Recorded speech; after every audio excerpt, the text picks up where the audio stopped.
been a long and winding road, not to this point, but here I am. And I won't stop until my soul can't take no more, until I drop in, that's my plan. But until then, I'm grinding, I'm working, I'm working, I'm grinding, I'm grinding, I'm working, I'm working, I'm grinding. I'm shooting for the stars and my aim game is nice, so what I'm saying, it's enjoy the ride. This ain't no overstatement, oh we so overloaded, we on some legendary, oh yeah we over nosy, we on that brink of greatness, so close I fucking taste it, premature celebration, so let's get fucking wasted.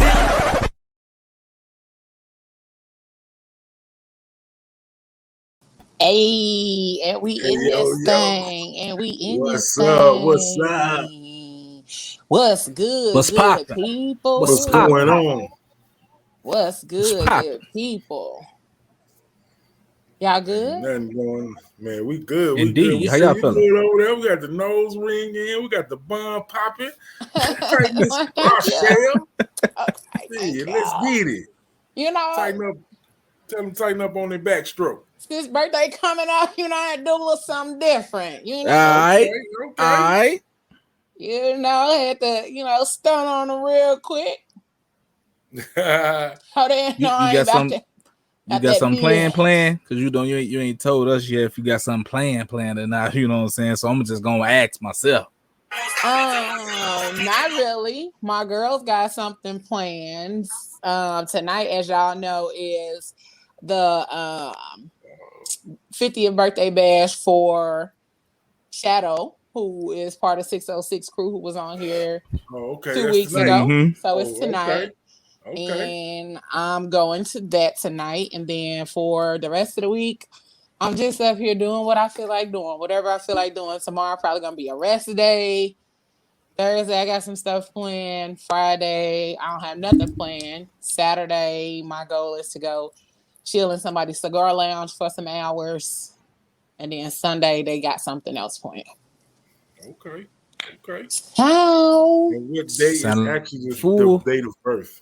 My actual birthday is Sunday, which is August 1st.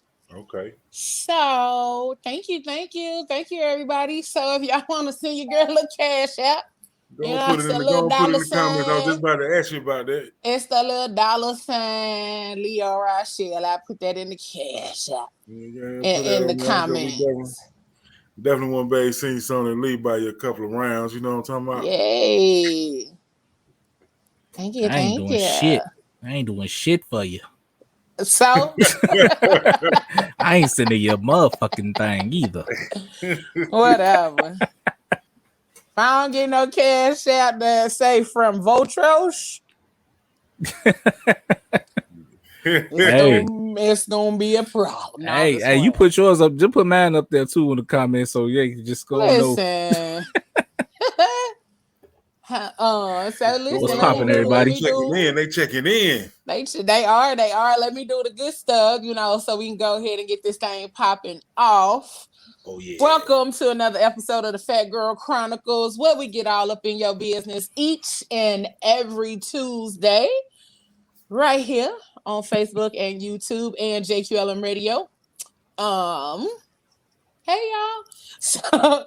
So if you have not downloaded the JQLM Radio app, make sure you do so. And if you have not gone over to YouTube and follow the Phat Girl Chronicles, make sure you do so. Just go over to YouTube, type in the Phat Girl Chronicles, and you will see us there. And then you can go ahead and hit that subscribe button, hit that bell right next to it. Because guess what that does for you? That gives you all the notifications each and every time we go live. All right? We got the squad in the building. We're part of the squad. We got the fellas. We got the fellas in the building. Me and the fellas. It ain't supposed to be like that, but Listen, that's cool. I like the fellas. I rocks with y'all. Me and the fellas out here riding it out. And then we got our special guest on the show tonight, Miss Yana Bean in the building. Yes. Listen, we got Miss Bean in the building from BET's American Gangster Trap Queen Edition. She coming out here to tell us about her story. We're going to give y'all a little clip of her story before we bring her on. But you know, she went from trap queen to boss. She out here writing books and doing all these amazing things. You know, and everybody's story don't start off a fairy tale. Shit, I know mine didn't. So we're gonna let her come on here and tell her right. I'm still in the trying to get into the end of the nightmare right now. Shit. Yeah, okay. So she got a book coming out.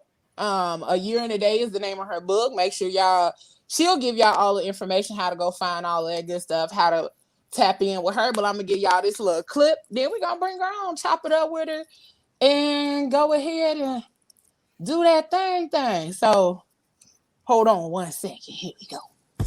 I have access to all these checks. I was responsible for accounts, graduate students. The United States charged her with almost $300,000.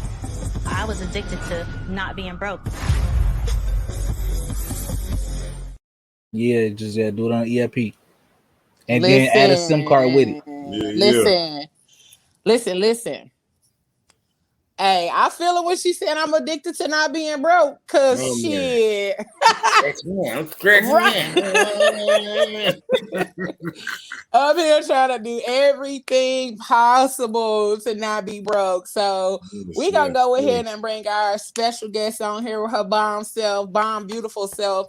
First, let me say this. When I reached out to her, like her attitude and her positivity was top notch.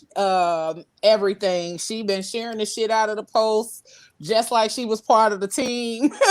So I am definitely excited to have her on. Shout out to her and her team. Also, even her assistant. Her assistant is bomb as hell. We had a nice little conversation prior to the show a few weeks back. So it's been nothing but good energy and good vibes. So I'm gonna go ahead and bring her on here. Let's get it. Gangster. Get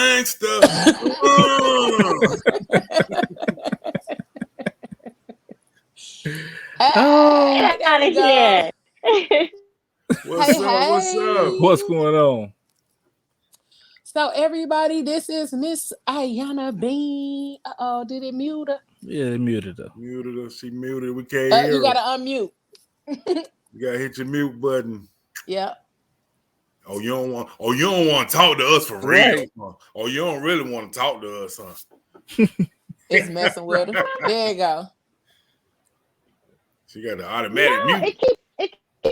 It keep there you go. It's like keep going back on itself. Okay. There we go. We got you, girl. Now we can hear you. Yep. So hey, girl. Okay, good. I'm so sorry about that. Thank you for having. That's okay. Hello. Thank you for deciding to come on here with us. Hello. For sure. Thank you for having me on your platform. I really appreciate it. No problem at all. So tell the people a little bit about yourself, because I know they're gonna want to know. Like I said, I played the video clip about your yes, I saw that. That premiere on good. Yeah, your premiere on American Gangster Trap Queen edition. So what happened, or what started the whole situation with you for you to end up on Trap Queens?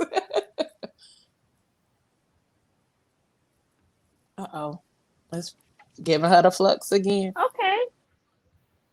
Yeah. I think it's just going slow for me. I don't know.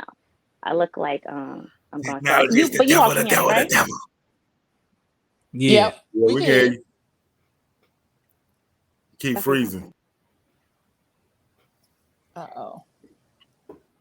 Yep, and it froze. I don't know. I should take it off of Wi-Fi. Let's see. That's okay.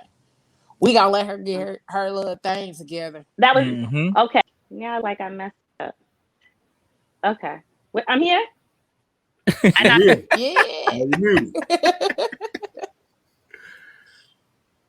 This is the funniest. Yep, it's probably her internet.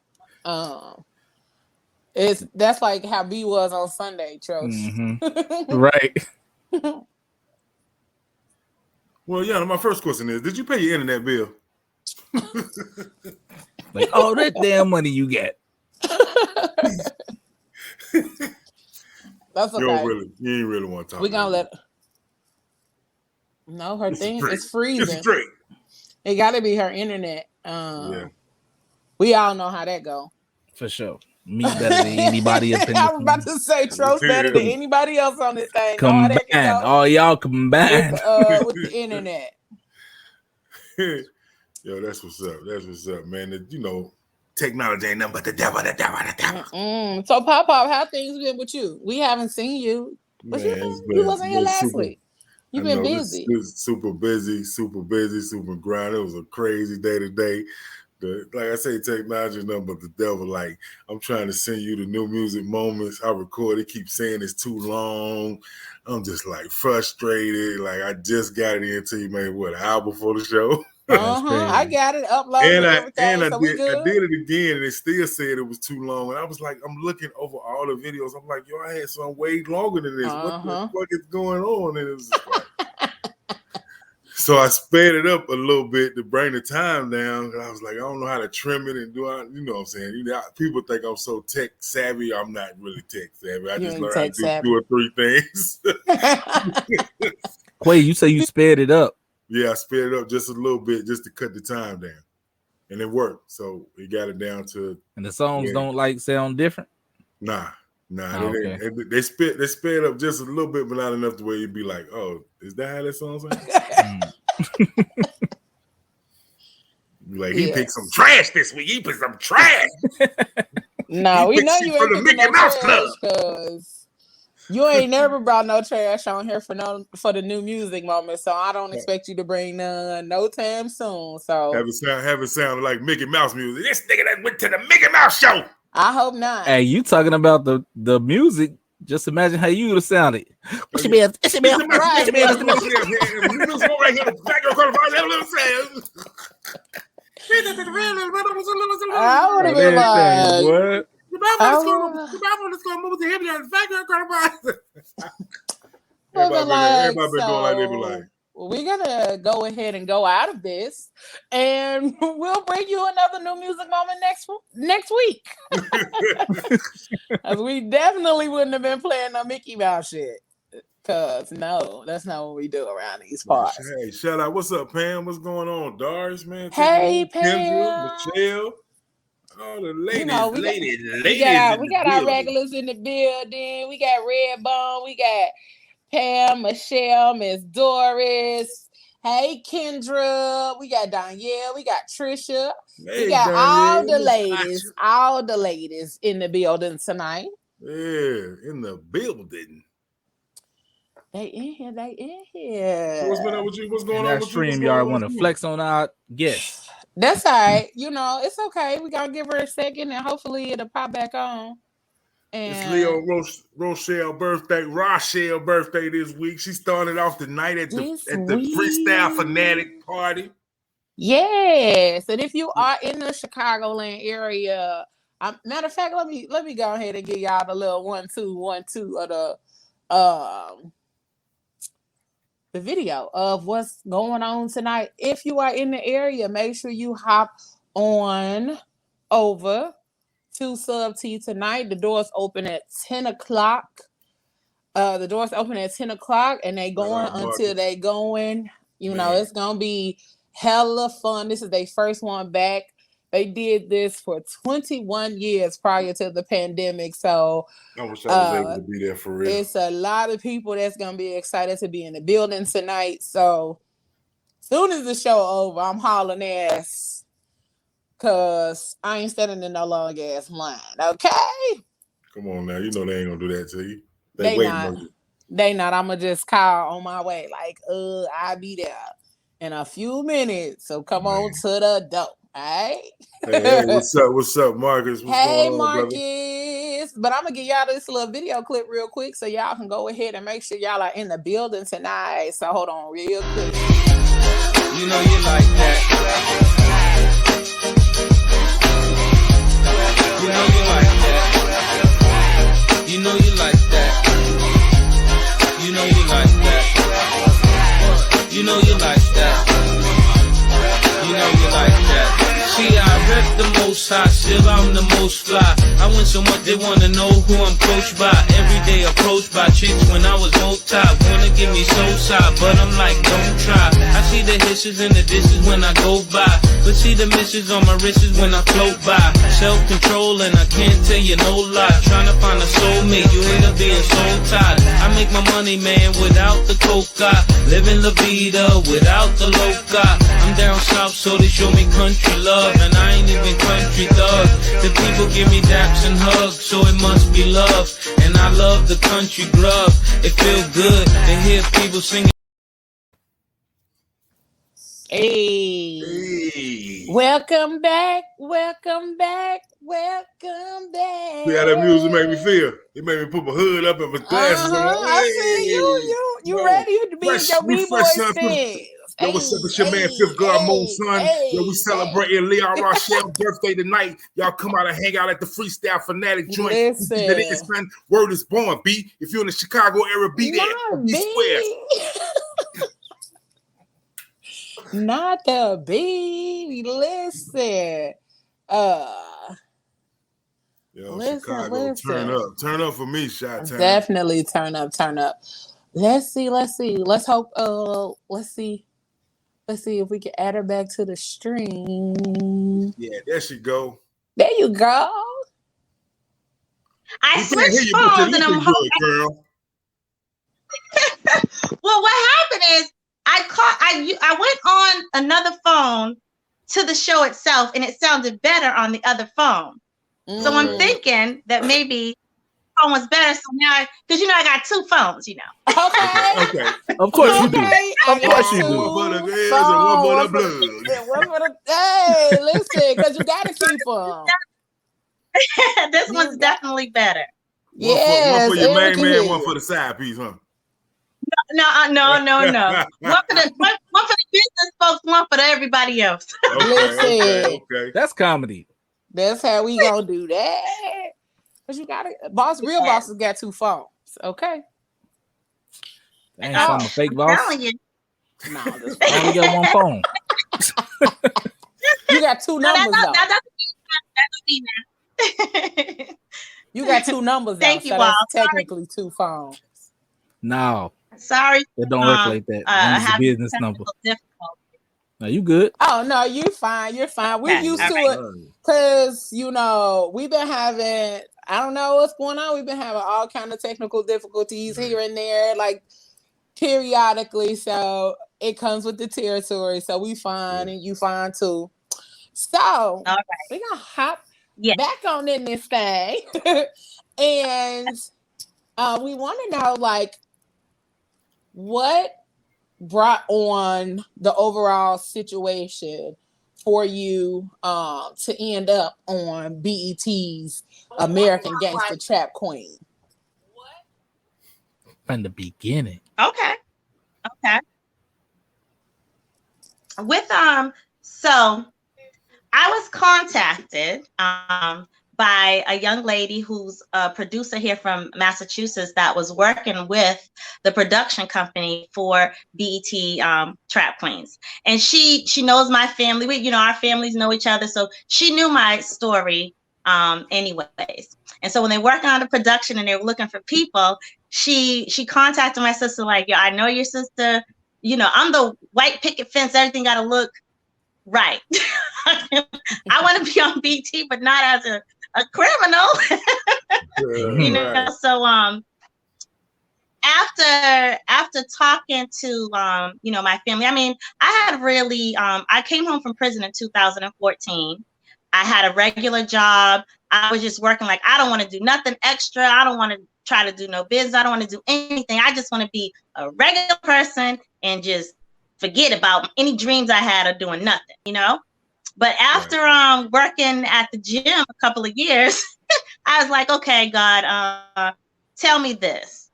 If you say this is the life I'm supposed to be living, just going to work every day, doing nothing else, then let it be so. I accept it. I'll just continue to climb this ladder, do the best that I could do right where I'm at. right? But I'm like, but man, and this is not for me. Please send me a sign or something that there's more, that there's more for me.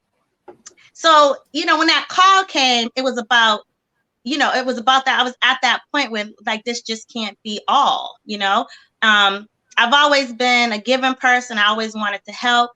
And when they came to me with it, it was like, no, I'm not, I don't want nobody to know that that's what I did. Because a lot of my friends didn't know this at all,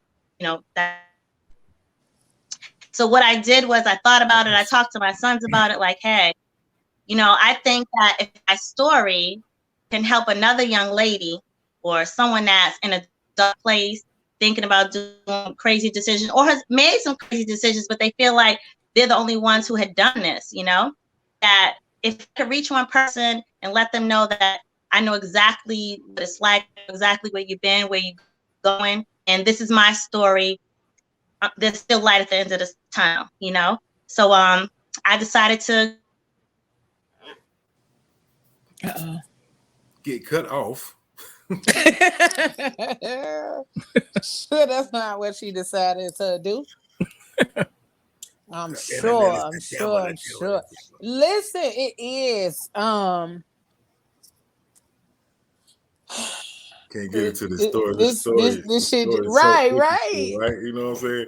Like, right. I was up last night at like 3:00 looking at her story, like making sure I refresh myself and remember, like, like 240,000. Like, I remember that. Yeah.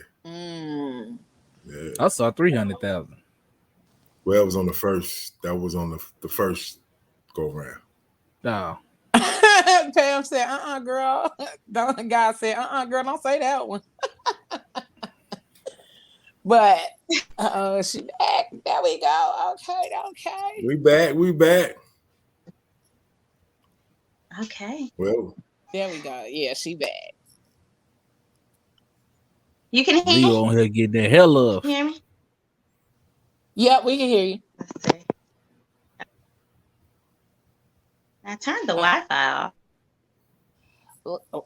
I'm here. I don't know what's happening, but it's okay because listen, you gonna tell this story tonight, okay? It's just tonight. She said tonight.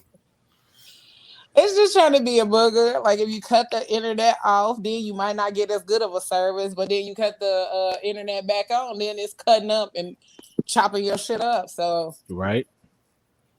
I just be trying to stick to not having no Wi-Fi because I definitely didn't want to. I didn't know what my service gonna be like where I'm at either. So I'm like, luckily it's been working. So you got you in the birthday hideaway spot, low key. Don't tell nobody. Hey, Marcus, I think hers might be a little worse. I don't know. Thank you, Marcel. Thank you. Oh, Pam, this is why we love you. This is why we love you. Because the story gonna get told either way, whether it's real fast or real slow. However it's gonna go, the story gonna get told no matter what. Mm-hmm. Yep. Because it's important for people to know other people's situations and other people's beginnings. Because everybody don't come from everybody don't come from these situations where it leads us to six figures and all of this other kind of stuff. So in the midst of us doing what we need to do in order to become who we need to come, a lot of us have made some decisions that wasn't that ended up not the best for us. Mm-hmm. So we gotta understand that being humble and accepting your story as your own, accepting your story as your truth is okay. Like, all of the shit ain't easy. It ain't all roses and rainbows and shit. So as we keep moving along and doing what we're doing, everybody's story is important. So we just got to continue to be patient and understand the journey Was And it then what's some of the old folks used to say? What's that little phrase I heard before? I heard an older guy told me one time. Let's say the world is a stage. You just got to play your part to the best of your ability. All of the world is a stage, okay?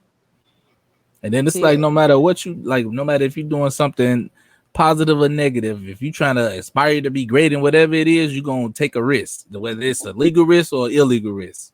And everything is a risk when you're trying to shoot so high. You know what I'm saying? Like if you ain't trying to be mediocre, you're gonna have to. I'm telling you.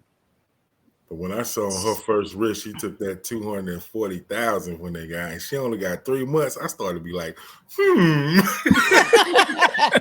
could do a hard 3 with no restitution paying back. What? For real though. What? I said, look at God. I think I can make it 3 months. Goddamn it.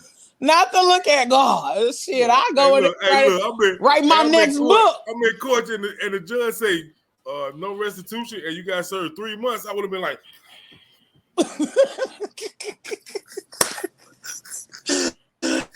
that shit.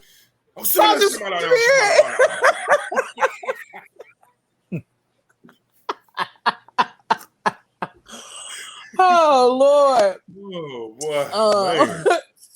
Oh, y'all silly as hell. But the whole story is like just overall seeing her story, and I'm excited to get the book when it comes out, just so like I'm pretty sure it has more details about her story, about what happened and all that kind of stuff. So it's definitely a story that people should pay attention to. If somebody gives of themselves in that way to tell their story and put it out there, when they know that the world can really tear at them or dig into them because of their story, I applaud anybody who put their story inside of a book, because that shit ain't easy. So make yourself vulnerable, you know? You gotta be vulnerable. Yeah, and that ain't easy to be vulnerable for the world to see. That is not the easiest thing to do. That is not the easiest thing to do. It's not easy to be vulnerable for the world to see. It's not easy for you to. That's why I need her to come on tell back all in. your business. Did the check help? Yeah, make it a little let's easy? Let's see what we can do. Let's see what we can do. Yes, she is. Guys, I'm so sorry. I'm trying everything I can. That's all good. You fine. You fine. We just okay. It's all good. We're gonna make it do what it do. Talking about what we did see of your story, and that we excited to read your book, because it takes a lot for somebody to be able to put themselves and their story on display for the world to see. And that's another thing. Like, this isn't something scripted. This wasn't even something I was healed about at the time. So when it was not easy at all. But with hosts like you, shows like yours, what you all have been doing is teaching me how to talk and helping me to be okay with talking about it. For sure.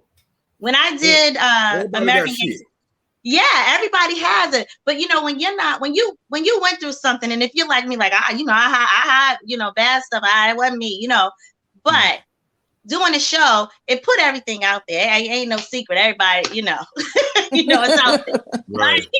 So now it's I remember doing a podcast one time, like right after, and it was kind of like, oh, all right. Even when the producers were asking me questions, you should see my face. It was like, I ain't answering that. I'm not, like, girl, what you on here for then? You ain't gonna answer the question. Because I wasn't, so this is what it taught me. I wasn't comfortable with myself. I had not accepted myself, all of everything. I was not healed from everything. And I'm still playing a game with myself, because it's like, you want a show about crime, but you want to act like you just this music person, smart person. You don't want, even people that I had on there that were interviewing, some of them only knew I had been in jail when I told them, hey, do you want to do an interview with BET for me? oh, they're like, yeah, girl, I knew you was out of town doing some music stuff. Yeah. No. It was like you was in the studio with the baby. You was in the studio with the baby. What? So you mean all those months that you was gone and I ain't see you? Your ass was, you know what I'm saying? Right. And that's the honest So you to God. was locked up for real? Like you wouldn't do. It's like, listen, I'm a regular person. Anybody's capable of doing anything. You never know. People always say, well, if it was me, this is what I would have did. Yeah, you're saying that because it wasn't you. It didn't happen to you. You don't know what your response is going to be. You don't know what your reaction is going to be until it actually happens to you. You know, I didn't grow up like that. I wasn't, well, let me slide back. Okay. Because again, y'all are like, again, this helps me. So I appreciate you all. And I want to tell you, even though I couldn't hear you well, and this wasn't working well, I see how you all kept continuing on by talking about the different things I mentioned. And that's really a great thing to be able to do. Not everybody knows to do it. Just be like, look, girl, bye. All right, didn't work. Bye. Oh, hell no. We're for you. So I just want you to know how grateful and appreciative I am that, you all know how to continue to move with it and are still interested in having me. So thank you. Oh, it helps. yeah. Like we're still perfecting our craft. We still learning. Like the whole situation is something that we're all learning, perfecting, and growing in the midst of doing. So now we was just gonna rock out till it got together. And so here we are. Everybody did some shit. You know what I'm saying? Everybody did. Man. I did some shit I can talk about, but I ain't gonna talk about because I don't know the statute of limitations. You know what I'm saying? It wasn't on your scale. It wasn't on your scale. I was able to put a little gas in the car. You know what I'm saying? You are something else. Pam said PGC is for the people, and we are here for the people. So I love it. So I really just wanted to not miss a beat without letting you all know how professional that you are and what a great job that you're doing. So I appreciate it. Thank you. Appreciate you. So one of the things about this is, again, we were talking about when I was going to the show and being asked these questions. I really thought that it was something that I could do. Someone asks you to do something, it's like, yeah, I could do it, and then it happens. It's like, no, I'm not. This is not what I was expecting. This wasn't. I'm actually not ready for what I asked for. But guess what? Now's the time. You're sitting here, you're in a chair. The people come in. You meet them 5 minutes before, and here it is asking you your personal business, like stuff. I don't know if you like that for you to be at. Who told you that? This is right. This is how it was. Right. This is how it was. But I had to roll with it. And now as time has gone on, it's like, wow, that was really a beautiful thing because I'm okay with talking about it.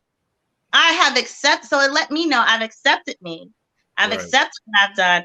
I'm not fully healed from everything, but I'm so healed. I'm so much more free in myself that I'm okay with it. Like, you ask me whatever. One thing I'm always going to do is be real about it and tell you the truth. That's one thing. Police come and get me. Look, we ain't got no trial to do, man. Look, yep, yes, sir. That's what it was. That's what I did. We don't need to have nothing on now. This is what it is.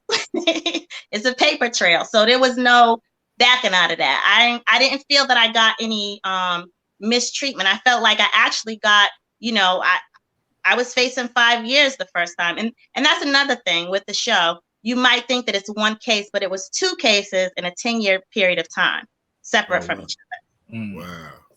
So my first case was 2005. So I was working at 2 different colleges. I embezzled over $250,000, right? And again, it was over a period of time. I was arrested after I left one school to go to the next. And they came there. I was thinking we were being audited, but they were asking me. Then when they mentioned the other school, I said, "Oh, so who are you all? Y'all are." So I'm being arrested. It's just what it is, right? I'd have been like, "Hey, man, hey, I don't even work there no more, man. Hey, y'all miss me. Y'all missed your beat. Don't come over here with that shit, Ray. Huh? Huh? What? Huh? It was just one of those things where it's like I was moving so fast. I was just doing things so fast, right? It started off a little slow, but then I started doing things way over my own head. So I said, man, I have to leave this job. I'm never going to stop doing this. These checks keep coming in here. I keep trying to put them. Look, it just fall right in my hand. I just got to do it. I just keep saying, one more time, last time. Like a drug. It's like a drug. Yeah. You know, and I kept doing that. And I thought the only way I could stop doing that was leaving that job. So I leave that job and I go still working in the educational, in higher education. But now this position is I'm just dealing with the loans. So I shouldn't be touching any checks or nothing like that, like the other position. Lo and behold, they still do things a little bit similar. So there was some checks still coming in. It was like, dang, I can't, maybe this is what I'm supposed to do. I don't know. Definitely feel like that at that point. It's a like sign. I thought I ran from the issue and then ran right into the issue. That's crazy. A foolproof issue where I'm going to leave that job. I won't have anything to do with it. And that's what people do when that's what we do as a normal person. If you're trying to self-medicate, right? Right. You're going to go and instead of going to the doctor, you're going to go to the streets, instead of really figuring out how to solve a problem, you're just figuring it out in your own head. That's the way that it could work for you still. It still wasn't right, but that was me trying to do it, to not do something. So I get to the other school. I wasn't there but for a couple of months, before the people came. Yeah. And when they came, it was like, wow, all right. And then listen at me. This is how crazy Yana was. I said, okay, so listen here. You don't have to put no handcuffs on me in front of all these people, all right? You know what I mean? Like I have a professional person. I have a big office, Can we at least cover up my hands? I mean, I'm not running or anything, but it was spring break. So there weren't any kids around, but right. There were, different co-workers or whatever. And one of the co-workers of mine was a woman from my grandmother's church. Oh Lord. Oh Lord, she was told grandma.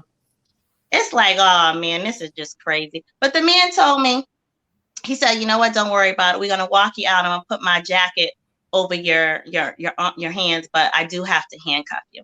And I'm like, okay. And he's like, and we'll put them, they were nice to me. He said, we'll put them down real low so really notice it. So my homeboy at the security desk, when I was leaving, I had the two guys. He's like, all right, Bean, see you next week. We're going to some party thing we were supposed to do. And I'm like, okay. Thought she was coming right home. I really didn't know what was going to happen. I didn't know what was going to happen at all. I didn't know. I had never been arrested before that time. So how far were like your jobs from your neighborhood? Because I know at first you were saying that like nobody know you was gone, but like where you work, like halfway across the city. Like how did nobody know? Like what happened? Because like people talk, and like you said, it was a lady from the church there that they talk a lot. They do. They had your business out there before you. She was at Grandma them circle. Right. She said that was my grandma in them circles, so they older, so they don't really know. She didn't really know. They be in the phone with each other. It was on a Wednesday. She was up at Bible study. She said, "Lord, let's pray. Lord, I'm gonna pray for everybody." And also, Elba May granddaughter that got locked up at work today. Elba May, no. They could have waited until I was getting off of work to do that. They didn't have to do it after lunch, That's great. Right. Right. But I mean, that's what's supposed to happen, and I'm okay with it. It happened. That's what I did, and that's what I deserved to happen to me because of what I did. Had I been not necessarily, you gotta tell people that yes, I so I guess what I'm saying is like you helped a lot of people's situation when you did what you did. So was it not worth it? Well, I can tell you this. I'm going to tell you an honest answer to that. I felt like at the time that what I was doing was worth it, right? But nothing is worth any minute of your life sitting behind bars. No money is worth it. None of it's worth it. When they do that, going to that show to 60 days or 30 days, I'd be like, you could never get me to go. You could never get me to go in there for a show. No, I wouldn't do that, because no matter what, I could come back to the world and quadruple the bread I had, right? But I can't come back into the world and go back to grab that time that I missed. Mm-hmm. You know, so anybody who's in any situation, the first thing they should think about is, how much is your time worth? Because if you're talking about a couple of $100,000, a couple of $1 million, okay, you'll have that money right now. Well, until they come and freeze it, depending on your crime, they come and freeze in your bank account, right? So now you can't get that. So now I had 2 young sons for my first case. My sons were in 5th grade and 7th grade. Now I'm turning into a real criminal, because I'm telling my kids I'm at some women's conference for 3 months. What? You know, I'm just on the phone lying to them, and it was like, well, Mom, why can't we come see? Because normally when I would go out to different music events and stuff like that, I would bring my kids with me. You know, so they're flying with me. So it was like, well, how is it that you're going to a women's conference and you didn't bring us with you? That doesn't make sense. But they still went on with, this is the lie Mommy's telling, I guess. You know, I would talk to them. I didn't have no visitors while I was incarcerated either time. I didn't want my family to see me in that position. You know, I didn't want them to have that picture of me, you know, and like, I didn't do it. So I didn't see them for that whole time. I talked to them on the phone. I tried not to call so often because it just hurt to not be a mom. I've been a mom since I was 17 years old, you know? So that was the worst part. That was the worst part. And it wasn't worth any of that money. Although my son probably loved all the Jordans and everything he had, and he might think it was worth it then. Like, I had to see you for 3 months, but I got all of this. You know, that might have been right. I got everything I wanted, so it evens out. I feel you. But honestly, the value, like back then, I say that money was a big value because it gave me freedom and it took a lot of stress away from the situation that I was in. So, you know, just like any other person, if you're living paycheck to paycheck, you can't do this or that. You got to choose between this or that. Rob Peter, pay Paul, this bill or that bill. That's a sucky feeling every month, right? Mm-hmm. So I had freedom. I love the freedom of not having that stress, that problem. I had to think about, okay, you know, I had a relationship that, you know, I was in a relationship where my partner was addicted to a substance. So that was another form of, we had to feed the kids, feed us, get to work. You know, it wasn't an easy situation. But that you kind of want to answer the question that we had from one of our great listeners that look like they just kind of, a lot of people know your story a little bit. Like Michelle had a great question. Because everybody been watching. Everybody that knew she was going to be on, everybody like, oh, let me go watch so I can ask some questions. So Michelle said, was the toxic boyfriend and his issues the start of you going down the wrong path? If so, what advice would you give a young woman in similar circumstances? Okay, Michelle, thank you for asking me that question. And that's a good question.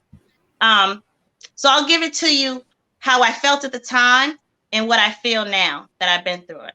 Okay.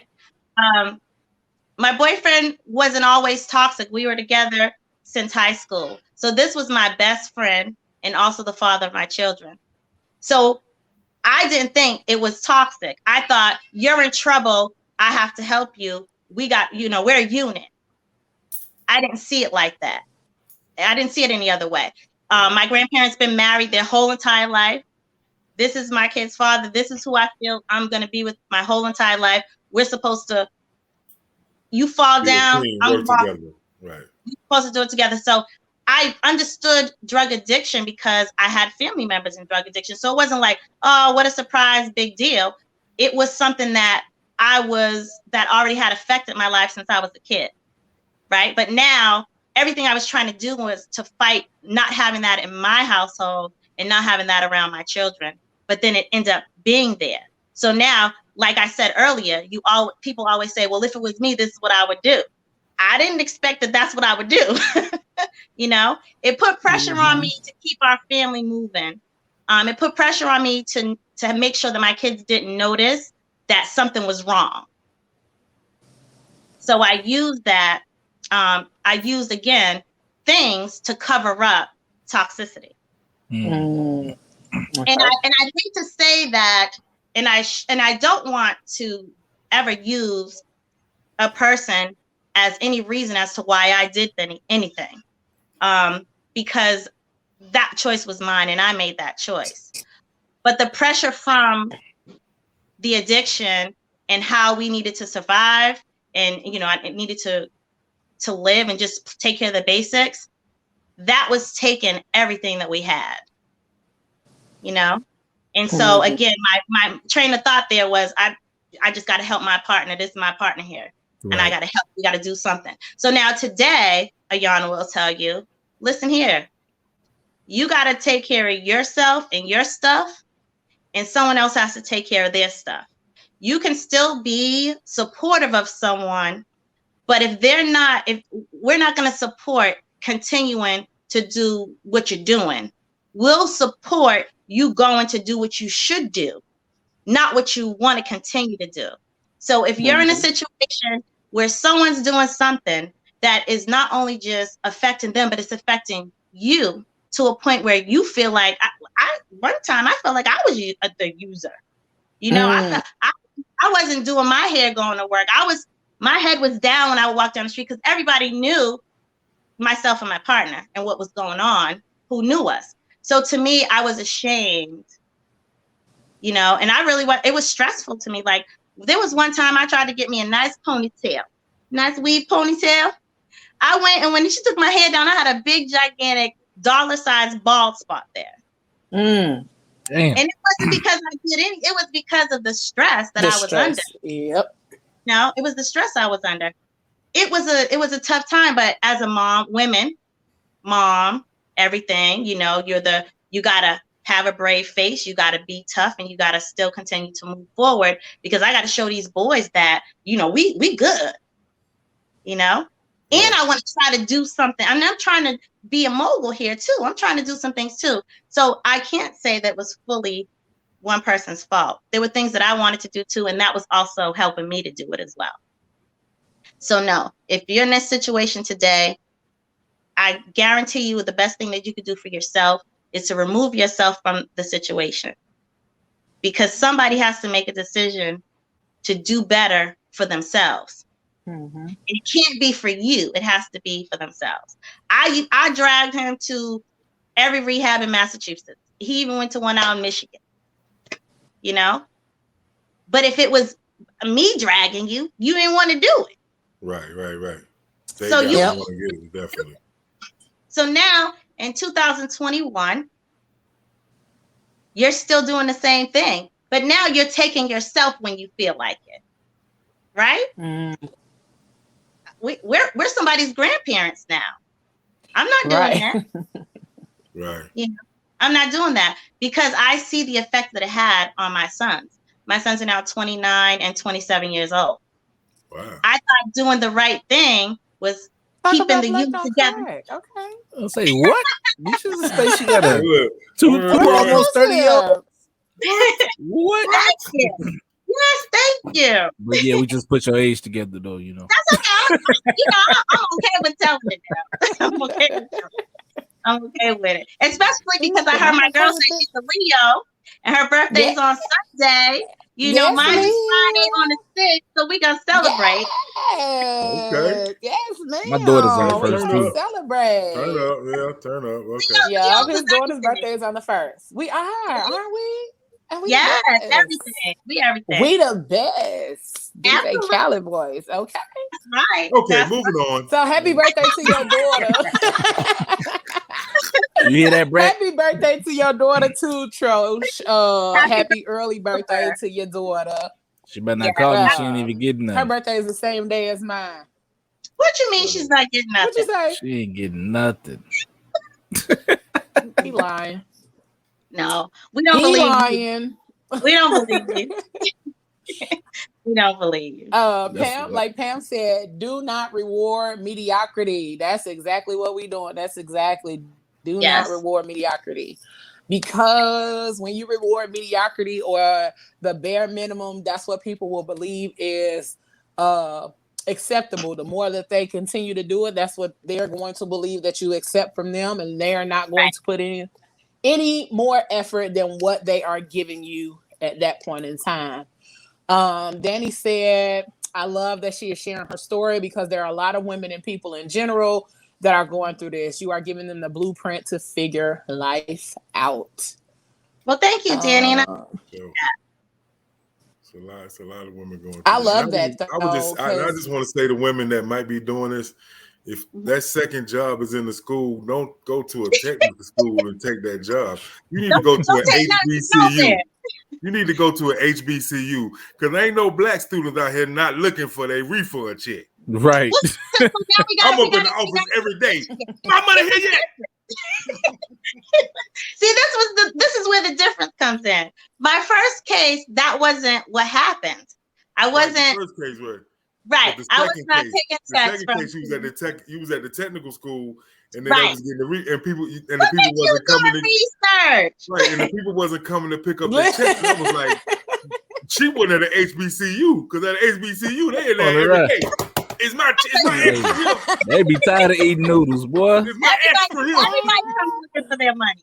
Everybody comes looking for the money, and my ignorance was that, well, if they didn't request it the first time, they don't know that it's there, so they ain't gonna never. These are. It's almost like they ain't never coming back. I know that person's graduate. They ain't coming back for this. But again, so it wasn't like I would do it deliberately. Like you're coming to look for it. That would have been gone to jail.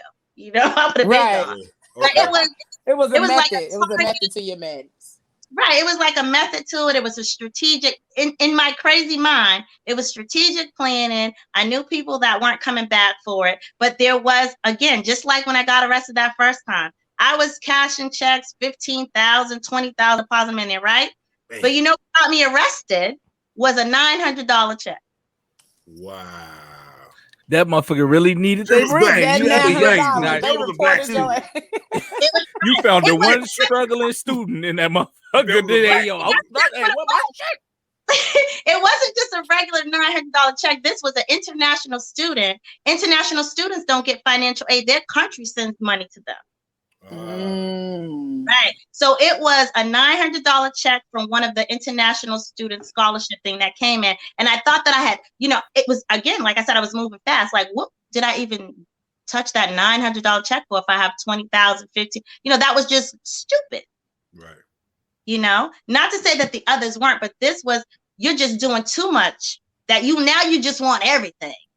That's what I was going to say. Like, even though you was like breaking it down and like crafting it strategically, I'm saying eventually you get a little sloppy, and you know what I'm saying, that one little 900 weak ass, man, fuck, I need this little shit. This ain't even 4 digits. Right. But I just took it for, what did I do that for? It's just when you start doing things and it's like it's over my head and I got this and it's just it's kind of was like, you know what, that's why I got to get out to school. I'm gonna just keep going until I can't do nothing else. They just gonna get me anyway. Like but I said, still in my head thinking they come to get the key to check the mail. We gonna check the mail for you. You want me, Miss Bean? You want me to check the mail today because I think my check's supposed to be coming. And you know what? I'm gonna tell you. Make sure y'all got the right address. Okay, that's what happened. There was a young lady before I went on a vacation. She called about the check, and I'm thinking, oh, come on, girl, not this week. I ain't gonna be able to fix this before I leave, So I told her, I was coming back from the vacation. It was gonna be a couple of days. I told her that she'd have it at the office, like 2 days after I had got back, right? But she called while I was gone still. And there it was. Somebody else started digging. Somebody else saw that it was already. And that's when the digging began. That's when it began. So it's like, again, being sloppy, thinking you know everything, doing things. Anytime you're doing something sneaky, it always comes to light. It always does. Now they didn't have to freeze my bank accounts while I was in the Bahamas or whatever, but okay, I get it. Oh Lord. Yeah, my son called me on the phone. He was in high school at the time now. So he called me, Ma, there's federal agents here looking for you. And I was like, boy, stop playing games with me. I'm going to be home tomorrow, you know? He was like, no, Ma, I'm going to read you this card. And he read me the man's name and who they were. And I'm like, oh, so that's why that other card wasn't working when I just went out to eat. The calmness of it all. Like, oh, okay. But my other bank account was still working. So I was thinking, oh, I don't know. Yeah, you know, no worry about it. That's the little bank account over there. You know what I mean? But when my son called, it was like, wow, I want to really rush and hurry up and get home because I know that, you know, my son was terrified. But again, they didn't know what was going on. They didn't know, you know, they didn't know. Even in your misfortune, you were still a good mother because you said you had to get back to your babies, make sure. I had to get back to him because I'm going to tell you, I was on vacation, but this was my youngest son. He was the captain of the basketball team. They've always been in sports, football and basketball. He was graduating, and when I came back the next day, we were supposed to move him into campus he was staying on college campus. This was a big deal because my oldest son, he graduated, but he went to college, but he didn't live on campus. So this was kind of like, whoa, like I got a son who's living on campus. This is the whole process. So it's like all this, thinking you're this good mother. I thought I was protecting him, thought I was doing a great thing. Look what I did. I traumatized them. I left them in a household where there were things happening that they were traumatized by, and some things that didn't tell me when they were young, of course, but as they gotten older, we've talked about some things. I was like, wow, you knew that, you heard him, you know, that kills me because I thought we should stay in. And one thing I like to compare that to, because I always feel so guilty of it, is that I was a child who grew up in a home with my dad. You know, there was addiction there. But when my mother it was like, oh, we ain't doing this, you know, not with my girls. He was gone. So I'm still a daddy's girl, love my father to death. But I didn't go through his addiction with him. But I always said, well, you know, my mom always buys apple and oranges. When I have my own kids, I'm gonna buy grapes and strawberries. You know, it's just like I'm always acting like my mother wasn't it, but she didn't put us through that.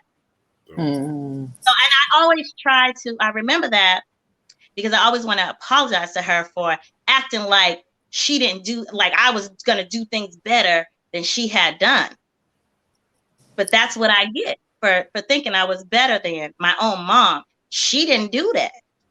Right. You know, so my kids now have trauma today because of me thinking I was doing things right. You stick to your family, you do this, but that wasn't it for them. It was, you shouldn't have put us through that, Mom. You shouldn't have went through that. I didn't never want to see you go through that. You know, so that was hurtful. So now I'm getting arrested. All the bank accounts are frozen. My son has to move into his college dorm.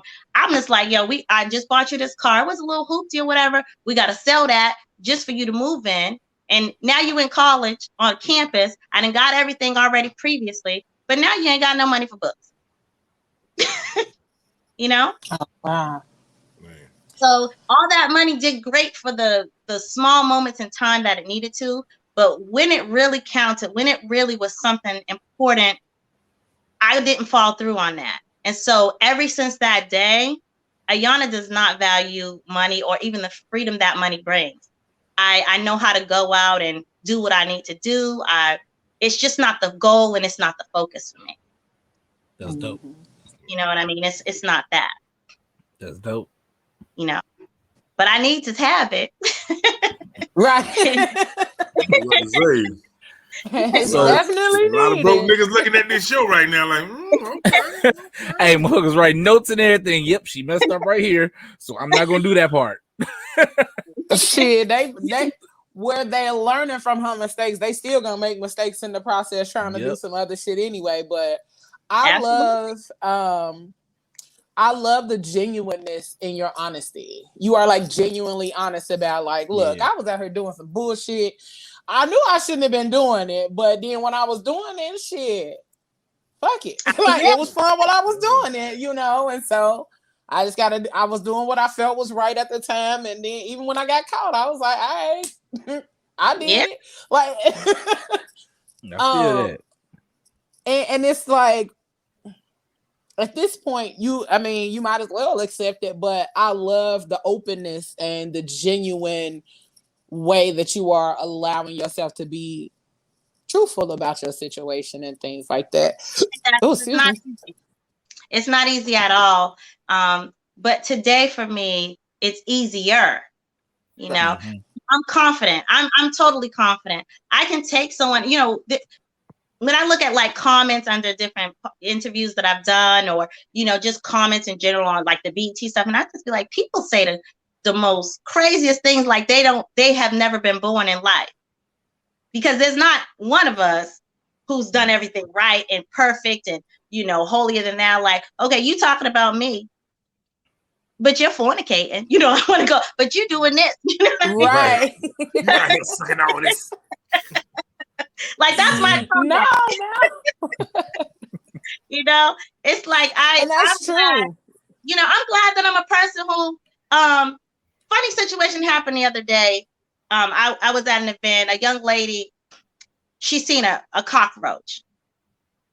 And I'm thinking, you from the hood, so you seen a cockroach, you know? But listen, I had to pull myself back because I wanted to laugh at her and make a big joke or something, but I don't know what her trauma from that is. I don't know what that represents to her. Just because I'm a person who, nothing's a big deal. I'd be like, oh, okay, no big deal. Oh, you done broke your arm, no big deal. You know, that's how I am. But I can't judge another person because they're not like that. Right. You know, I wanted to make a lot of jokes, and I have behind her back about it. But she said, yeah, I did though. I still made them jokes, just not to her face. I still make jokes because I feel like, for me, if you're somewhere, you see a bug. I've slept on the floor with bugs. I've slept on the floor with lizards, or, you know, whatever. Mice run across the floor. I mean, I've done that. Oh, so Lord. Someone from the hood and they talk about, it was a roach there. Okay, what's a roach? You know, you know, that's First me. of all, I didn't know roaches still existed in this 2021. Okay, like, how are y'all still existing? Yeah, I don't know when the last time I seen one, to be honest. I ain't gonna even lie to you. Listen, they still selling Raid, ain't they? But yeah, they are, and they still got the Orchid Man. But I'm just saying, like, I still ain't. I haven't seen. Just thank God we've been able to remove ourselves. Hey, but that's what I'm gonna say. Hey, look, right. don't look at this podcast and be like, oh, they bougie as hell. Like, no, nah, baby, can't. We're not saying we never experienced it. We just saying, like, I ain't seen one in a minute. Like, right, and I didn't know that they were still existing. Like, it's 2021. Like, y'all ain't figured out how to get rid of them motherfuckers completely. Like. At all. So technology is supposed to be crazy right now. Like, kill all roaches immediately. But y'all know roaches been around since dinosaurs, so they say roaches been around since been around. Okay, well, shit, dinosaurs ain't been around for a minit, so motherfuckers learn how to ate the core of the apple that Eve bit out of. Lord, did you take it there? Roaches been around. They said, like, hey, man, y'all done built the car, y'all done sent the motherfucker dude to space that make it through the atomic that bomb on Amazon or whatever the fuck. You know what I'm saying? Y'all done did all this shit. Y'all can't make a killer roach forever kind of spray. Man, get that shit out. Roach forever kind of So Pam had a question. She said, what did your son say about the BET show? And did they ever share with you how your incarceration affected them?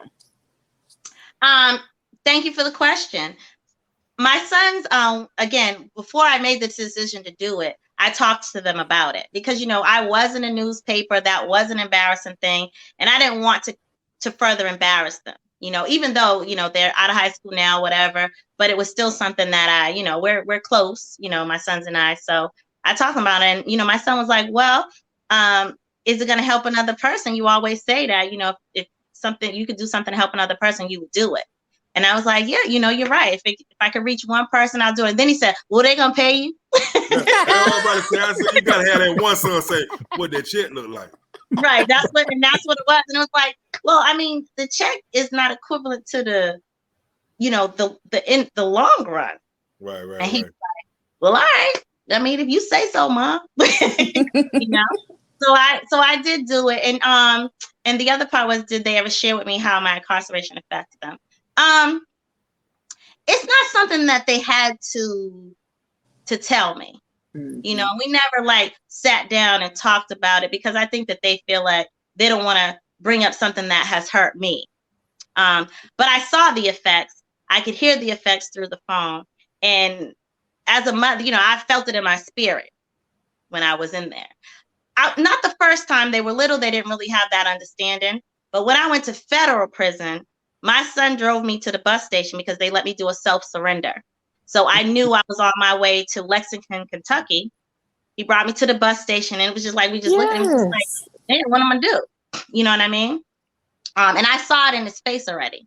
And then as, you know, time went on, when I got there, I heard it in his voice. And then it's like, now when I'm trying to get in touch with them, I can't get in touch with them as often as before, you know?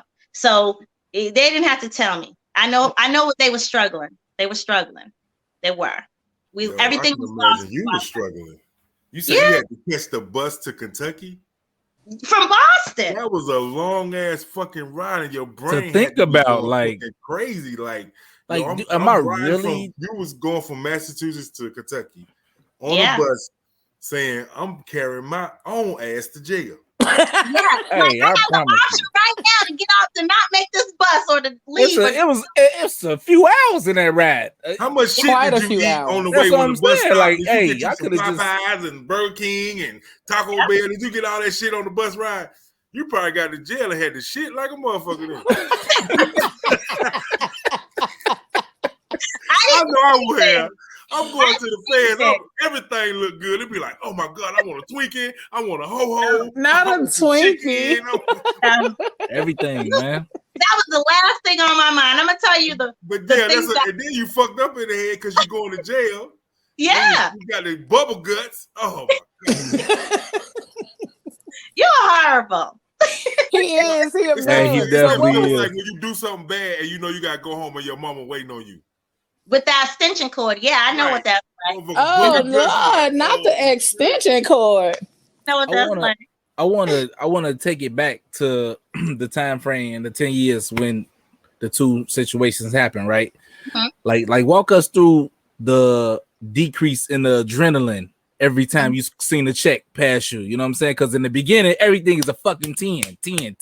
Like, I'm gonna fucking take this check. But at the end, it's probably like a negative 10. Like, I'm too comfortable. Like, I know what this check is off the top soon as I see it.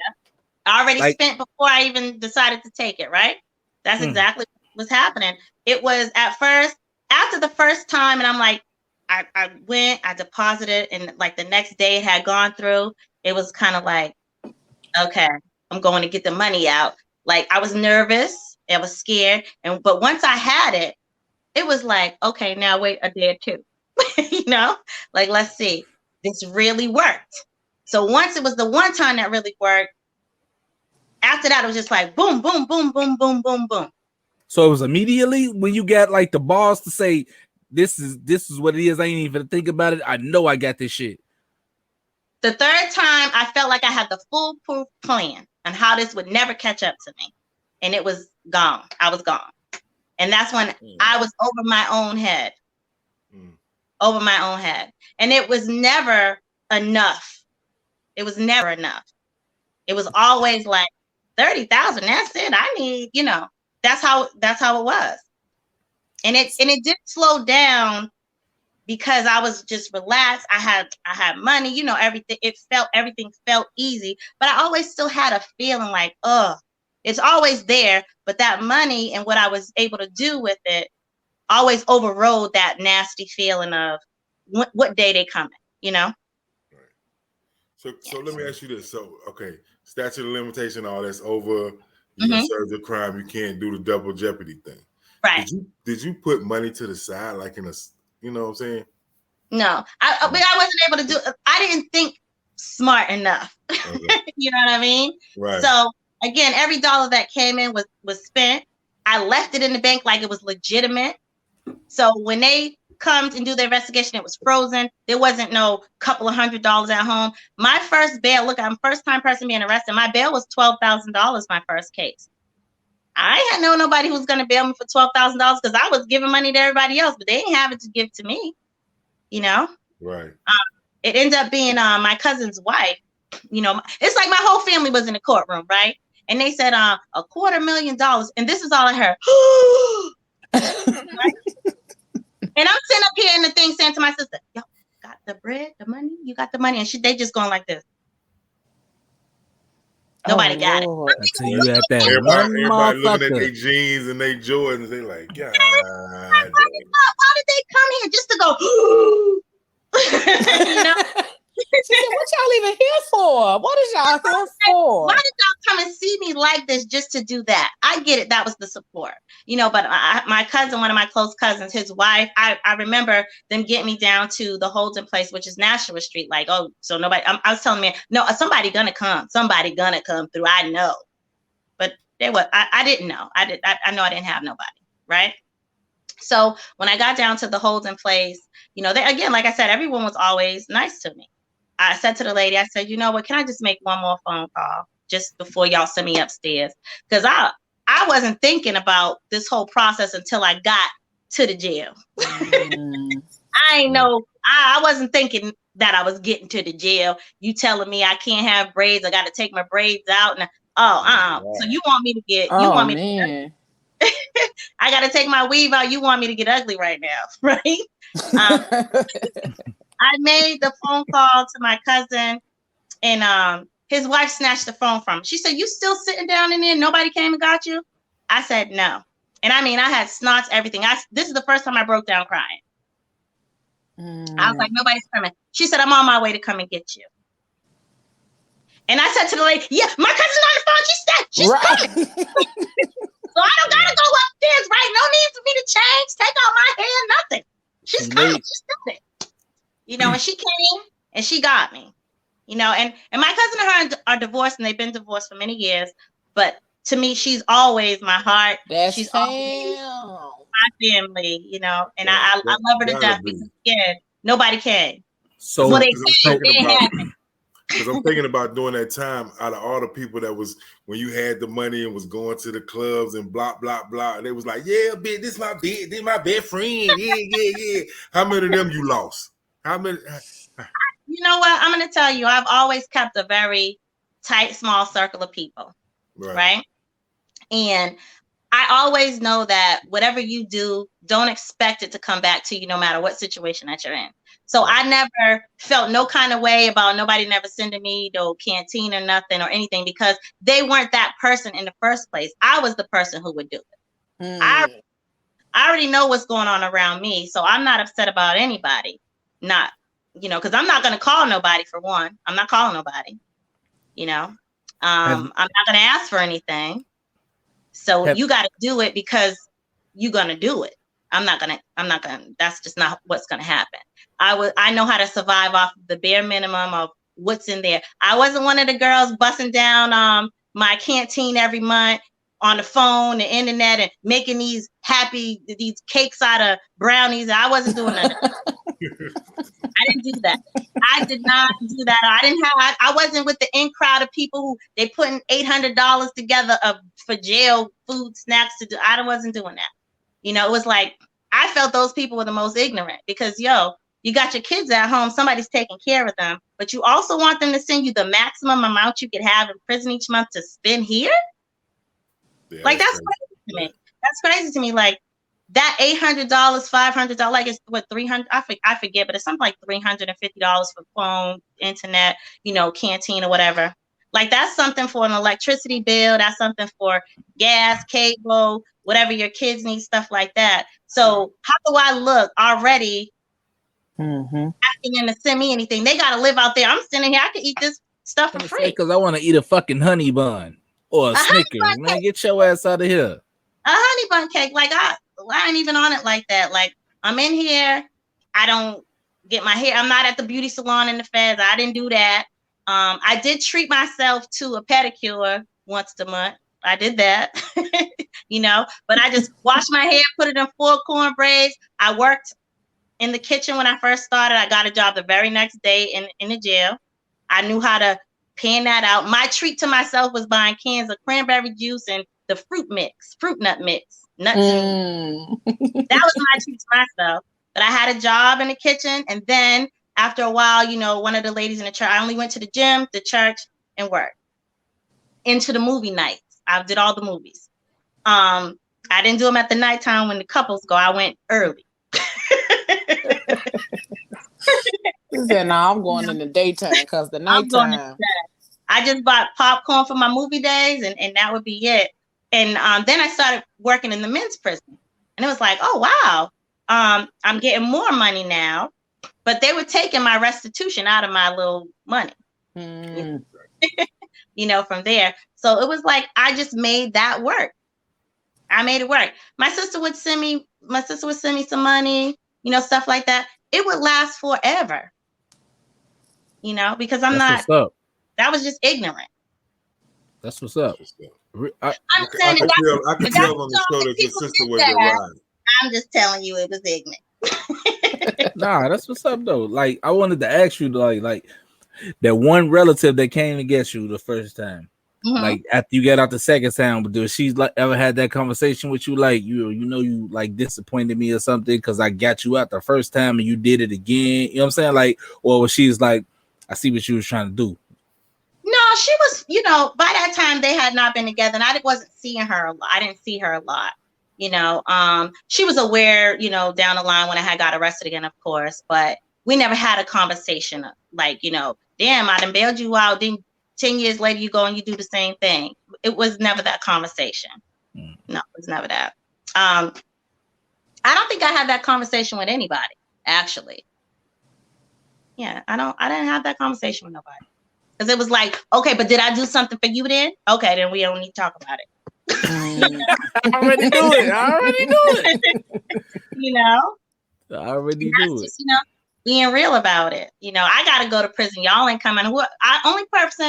Only people that I feel I've disappointed and that deserve my apology. Not saying that I didn't have any victims. I really didn't like the term victims, because I felt like I didn't do anything to anybody. But yes, I had victims because money did not belong to me, belonged to someone else. I victimized them. So I had to accept that, right? Before you couldn't get me to say that term, right? It's so wrong. You know, but my kids are who I disappointed. You know, they're the ones that suffered. They're the ones that suffer. So I'm not ignorant to the fact that I had victims, but I victimized my children the worst. And then they're the ones who missed me in the time that I had to go away. So it was more about changing the perspective of how you saw what a victim was. Absolutely. Yeah. Absolutely. Because I felt like, well, I mean, they're going to pay your money back. You ain't, you know, they're going to give you the money, you know. And then it's like, I'm paying restitution. Okay, but if I'm clear here, the insurance paid the money, right? So they paid the money, and now who I'm paying? If they paid the where my money going? Right. And then on top of that, I'm going to tell you, then this federal time, this was a very big financial strain.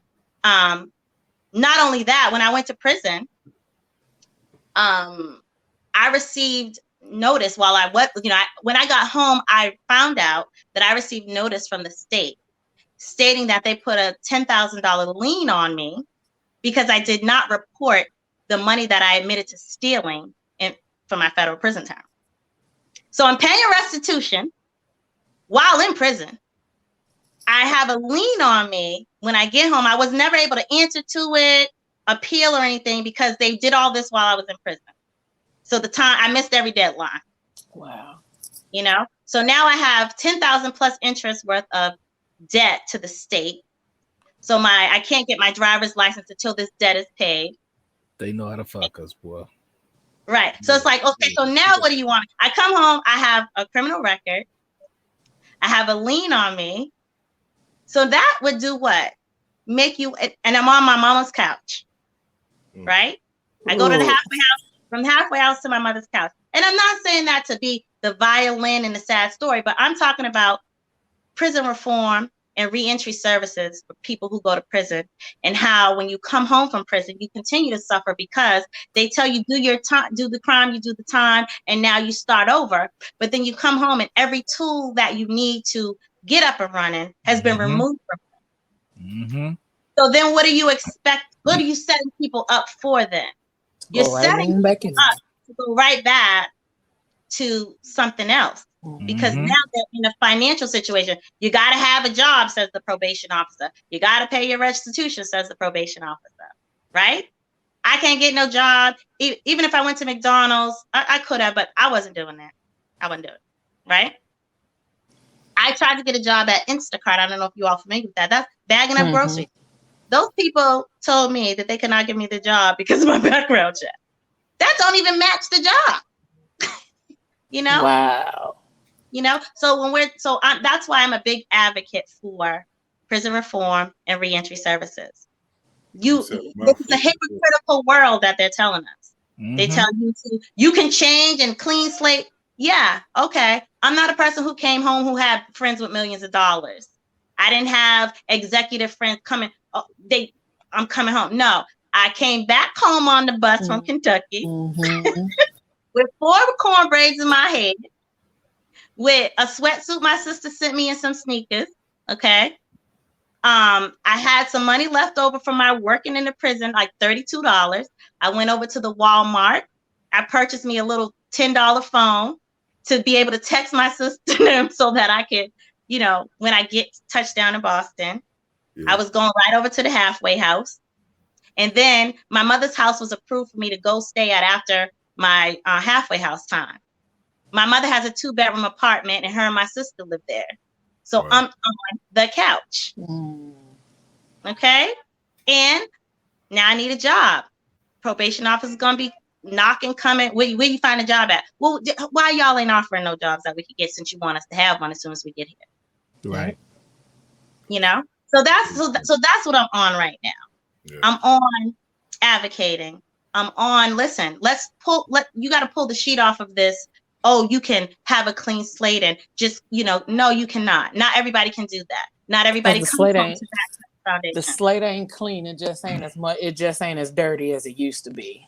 Absolutely. And that point you just made, like I always say about innocent to proven guilty. I hate that's the dumbest shit ever. Because why the fuck I gotta go be locked up like I'm guilty until I prove myself, which I can't do from in here. You know what I'm saying? Like, come on, man. Absolutely. It's a lot. And then even like you said, prison reform. There are a lot of innocent people doing time in jail right now, but the moment that they are proven innocent, then they want to throw some money at them.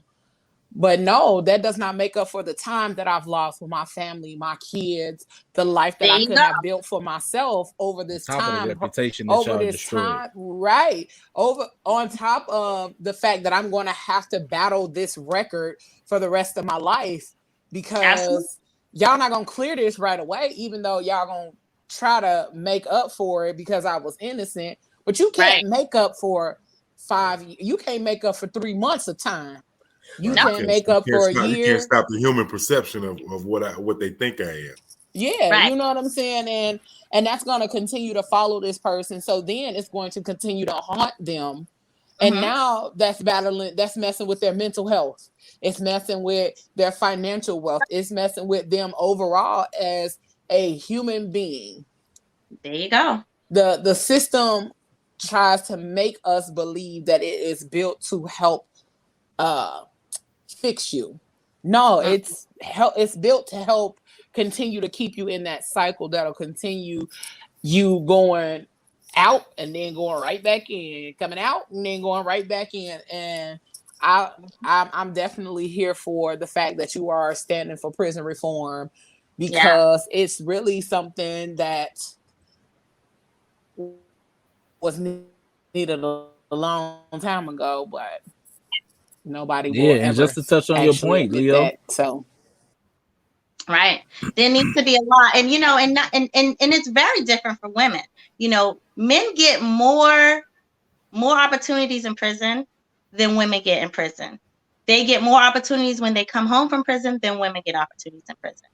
And I'm not trying to sound biased about it, but it is, that's how it is. That's exactly how it is. There's other programs that men would be able to get that women wouldn't. Like some prisons, people are getting college degrees, people are getting the education in there. You're learning different, oh gosh, why am I forgetting the word? Different skills and, things that you can do. But if we're saying that we want to reform you while you're in prison, then why have we taken away those programs? Why have we taken away education? Why? It doesn't exist everywhere because they don't want them to be qualified. Mm-hmm. Don't want to be qualified. There's women in prison before there was a law that's passed, and I'm sorry that I can't tell you what the name of that was because I actually forgot. But there's a woman who was in prison. She came home and she spread light on the fact that you got to buy your own sanitary napkins in prison. You got to buy that on the canteen list. Okay. Wow. You know what I'm saying? You got to buy that on the canteen list. Right. When I was in prison, a scary thing is the way the women are treated is just different. When I was in prison, every woman who was having some sort of female problem, they would go off to the hospital and they would come back talking about they didn't have a hysterectomy. I'm like, you're only 22. Why do you have to do that? So she went have to buy. Wow. Because they don't want you to be in prison and them have to take care of you having any medical issues. But then so they're gonna go ahead and take all your plumbing out before you get to use. Having a whole hysterectomy is a whole nother fucking medical issue. Yeah. Like, there are other issues caused by having a hysterectomy. There are other issues caused by so you don't want me to bleed, but you're gonna take all of my plumbing out while I'm that's a whole fucking surgery. It is, and then you come like back. What surgery is that cheap? You know what I'm saying? Like for them to do it in the masses like that. Like y'all charge us fucking $1 million for surgery out here. I'm telling you that this is what happens. These are the things that I started to become more aware of. Look, I'm not eating all this junk because I don't want to get no kind of sick because I don't want to go over there. I don't want to do any of that. I don't want to. And if I am sick, I ain't even gonna tell y'all I'm sick because I'm afraid of that. You go off somewhere. There were people in there that were already sick. You have people in wheelchairs in prison. You have women. There was a older woman who was there. She was only going to be there for a couple of months. She had some sort of medical issue. After a couple of days, her skin just was turning dark, ashy, gray, or whatever. She couldn't move and things. It was like something's wrong with her. Y'all have to get her medical care, whatever. You have to put in paperwork to do all these things. Your family got it right. You got to get approved for transfer and all that. It took them so long to do that that when they were transporting her to another prison, a medical facility, she died along the way. Man. So we got to talk about this. We got to talk about these issues. These are important matters. Just because you're in prison doesn't mean that your health is non-existent. It doesn't mean that you're now treated like anything. You know what I mean? You're not gonna be there forever. You're gonna come out. Why are we wasting money on people doing 30 days in a federal prison? What is the point of 30 days in a federal prison? You could have put someone on a bracelet at home for 30 days. For 30 days. Yeah, like 30 days. It's like, what was the point of that? I wished I was on the bus for 24 hours to Kentucky and I'm only gonna be here 30 days. That don't make no sense. Let's talk about how this money is being used. Let's talk about how it should be, the funding. But when I get to this prison, y'all, the prisoners drive the cars around here. The girl drove me to the bus to leave. That was a job at the prison. They trusted this person. I mean, wait. It is just like cleaning the grounds is a job. You trust me to drive myself? No, but they'll let another prisoner who has the job of driving. No, that's what I'm saying. That's basically what it is. We in the same position. We in the same predicament. Right. So you know I don't want to be here. You gonna trust me to drive me up out of here? Oh, okay. And this is what I'm gonna go ahead and get that gas. Isn't that crazy? In my head, it would be like, well, I'm about to get on the bus with you. You got the car right here. We're going together, sis. We got this thing together, Thelma and sis. Louise. Right. Yeah, first of all, I didn't think I should have been here in the first place. But now that worked my way up to escape car.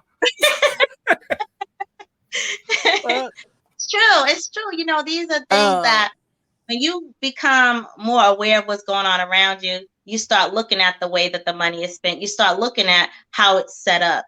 Yeah.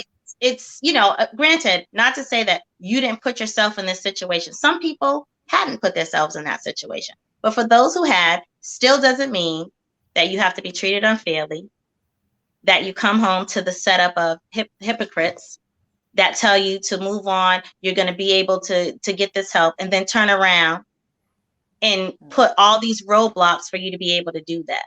Mm-hmm. So if we're talking about prison reform, we should be starting when we're inside of the prison. When someone gets close to coming home, there should be steps that are set up for them to be able to come out and have a foundation where they can start off somewhere, you know, because other than that, all they're going to do is put them pressures on you. The pressures on you. If you're a drug addict, all those type of pressures, you come home, you can't, what you going to go do? You're going to do what you know. You come home like me, addicted to money. I can't get none. What you going to do? You know? Yeah, man. And then it's like they don't understand that. Like that's stressful, and stress make you angry. Yep. Now it's a whole bunch of angry people outside trying to, you know what I'm saying, like bogart their way to other people's shit. You know what I'm saying? Right. So hey, I gotta survive somehow. That's how like the dog, you know what I mean? Dog eat dog type shit start happening and shit like that. Cause everybody angry, they trying to live. It's true. It's true. And even if you try to do the right thing, facing these oppositions, and I'm not saying that's an excuse to not do it, but you have to really build yourself up in strength to be able to really focus on, okay, 100 doors said no, but there's gonna be a door that says yes. And you just really got to not give up. Don't give up on yourself. I didn't give up on myself. I mean, I had a little transitional period where it was like, oh God, I ain't not gonna work. I can't do, you know, I did have that because that's gonna come with it. Yeah. But when you focus, you say, look, this is what I got to do. 5 times a day, I'm being told, no, I can't have this job. I can't have that job. But if I gave up on that day, I would have never made it to the day where it was like, yes. Yeah. You know what I'm saying? So you really, I strongly suggest people don't ever give up on yourself, no matter what it is. I mean, sometimes you got to sit it down like, all right, man, I'm out of breath. I keep getting the wind knocked out of me. I got to sit down a second. I'm out of breath. But you got to get yourself back up. Because there's nobody that's going to lift you up and push you, go. There's nobody that's going to give you anything, you know, and even if someone gives you something, you're not going to appreciate that. You're not going to feel strong in that until you get it on your own, until you have your own. Yep. You're always going to feel you owe somebody something. You gotta keep on moving forward. You got to keep moving forward. There's going to be 100 roadblocks. Keep pushing through them. Yeah. Okay. You know, next thing you know, no is just like saying A, B, C, D, E, F, G. You know, keep on going. You're going to get there. The light's going to shine on you and you're going to be able to do what you need to do. You're going to be able to do it in abundance. The light's going to shine on you. And I just consistently tell myself that every day. And I meet people that consistently give me motivation to keep on moving every day. That's right. And that's how That's amazing. That's how I think too. Writing a book, that was therapeutic. You know, it was therapeutic. I can't stress enough how much you have to put into yourself to be strong to get through things. And you already got it. You got it and you already. Just got to tap into it. And that's really the message gotta tap in. Yes. You got to tap in. You know? Yes, ma'am. Yes, ma'am. I want that to be the message from the American Gangster series. All the women in there. I want that to be the message from my book. No matter what I did, just like you, I faced those oppositions. I faced challenges. I'm sitting here on this podcast right now. Man, look at God. You know, it's gonna happen. You know, and I don't. Nothing's big. Nothing's too big, and nothing's too small. You know what I'm saying? Some people only do certain things, and they won't do. I'm catching all blessings. You know, I'm catching all of them. You got to open up your hands, okay? That's one of my things I be telling people all the time. It don't matter how you move forward, little steps, big steps. As long as you're moving forward, it don't matter. Yeah, absolutely. Moving forward is still progress. That's it. So we had a few comments here. A lot of great comments. Latoya said is, what I don't get is a man or woman will have a 10-year bid working for GMC or Ford or other companies the entire time they are in jail, pay them 60 cents. But as soon as they get out of jail, all of a sudden they don't qualify to work for them. How does that work? Listen, because they are getting pretty much free labor. And now all of a sudden, since now you're out of jail and you do not qualify because you were incarcerated, because you are, or because you have a record. And we don't hire people with records. So therefore, you no longer qualify to work here, which is, again, a part of that whole cycle. That's crazy. We want your labor. I was like, wow. We want your labor for as long as we can keep your labor at a price where we don't have to, where we won't even miss this 60 cents. I don't care if it's for 10 years. Yeah, for 10 years, we won't miss 60 cents because of all of the other money that's coming in. We won't miss this 60 cents. But the minute you try to come in here making $25 an hour, now that's cutting into our grand scheme of things. That's cutting into our overhead. That's cutting into everything else that we're doing and all of the other ways that we would see a profit. Right. And there's an actual program in prison. Speaking of what she's talking about with working for Ford and GMC. And again, I can't even remember the name. I wasn't there long enough to even get in the program. But you actually, in federal prison, there's a program that if you're there for a certain amount of time, you can get on a waiting list and you could go and it will be all these different, different jobs that you can go make $10 and $12 an hour for or something like that in this particular program. I was only there. My sentence was a year and a day, hence, which is the name of my book. The name of the book. You would be waiting on that waiting list for like up to 3 years. So if you're not going to be there for a long period of time, you're not going to get in the program anyway. Wow. So something like that wouldn't have been for me. But there's other jobs you could try to go into. They had like a dental assistant program. Again, you got to be there for I don't know how many years. They only let 1 or 2 people in, and until that person leaves, that's their job. So there's not an abundance of it. But you work at a warehouse, you make more money. I went over and worked at the men's prison, and actually, it was at the time where Phaedra Park's husband Apollo was coming over. So there was like paparazzi all around and stuff like that. I was cleaning the camp that I was in was next to the men's prison. One of the jobs was cleaning the offices over at the men's prison. So that's the job I had. I left the kitchen and went over there, and I just thought, like, I was nosy. They would leave paperwork around, and I would be reading it. So I was gonna ask, did you be thinking? I'll be reading people's. I'll be reading people's. Shit. Hey, she about to get everybody fired over there. Goddamn, everybody. What the hell? I was in there. Right, I was in there reading people's information and figuring, okay, well, this is interesting. I like this job. It's better than the kitchen. It's much better than the kitchen. Yeah. Danny said the same way they have prisoners clean outside of the prison so they can save money from landscaping companies and those people escape. That actually happened about 1.5 years ago. Probably not even that long. It happened in Michigan City at the Indiana State Prison. Oh, yeah, I seen that. The guy was cleaning up. And he was cleaning outside, and next thing they know, he was gone. They don't know how he escaped, where he was, how long he had been gone.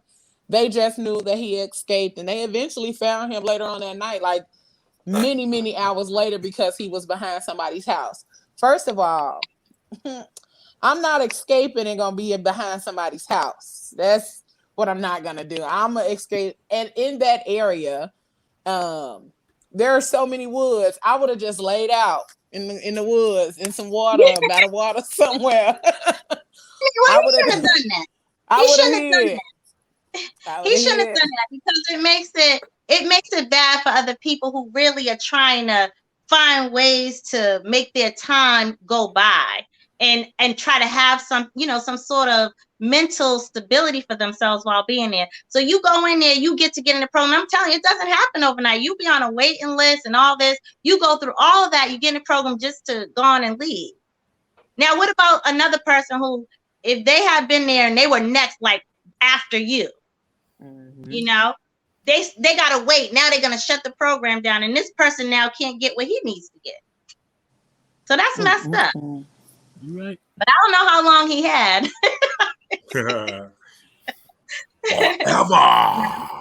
Well, we're gonna take a quick little moment to get our new music in, and then we're gonna come back and let Miss Yana Bean tell y'all how y'all can follow her, how to get her book, and all of that amazing stuff.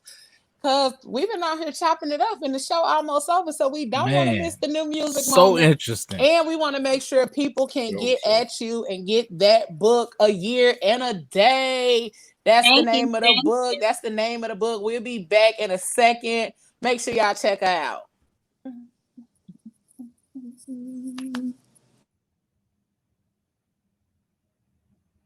Yo, what's up? It's your man, The Mouth, and it's time for your new music moments right here on the Phat Girl Chronicles podcast. We're kicking it off this week with an underrated artist by the name of Kevin Ross and his new single called Looking for Love. Let's get right into it. Come on.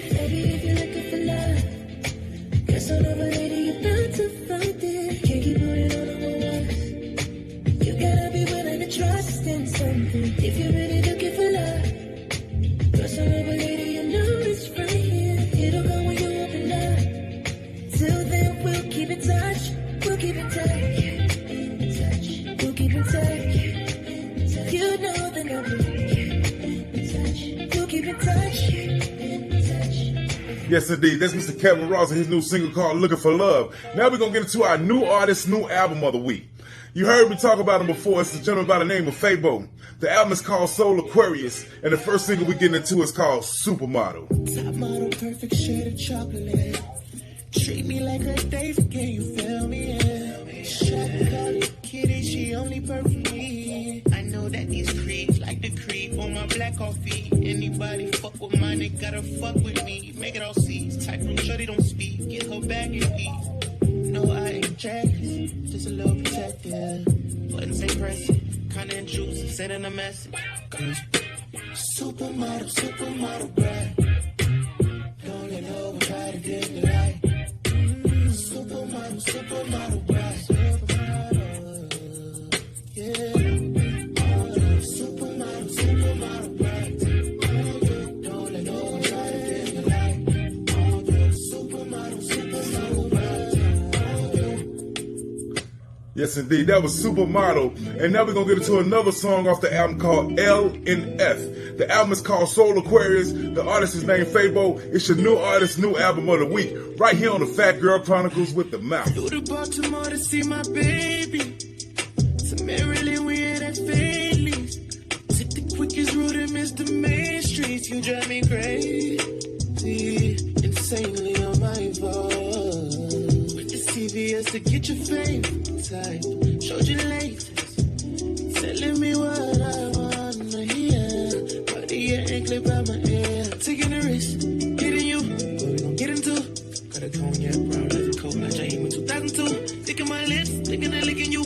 Beat it up, stick 'em off. Adios. Too much money that I should be getting to. L-I-C-K-I-N-G, nobody in my wheel. Figure you in traffic while we slide to my grill.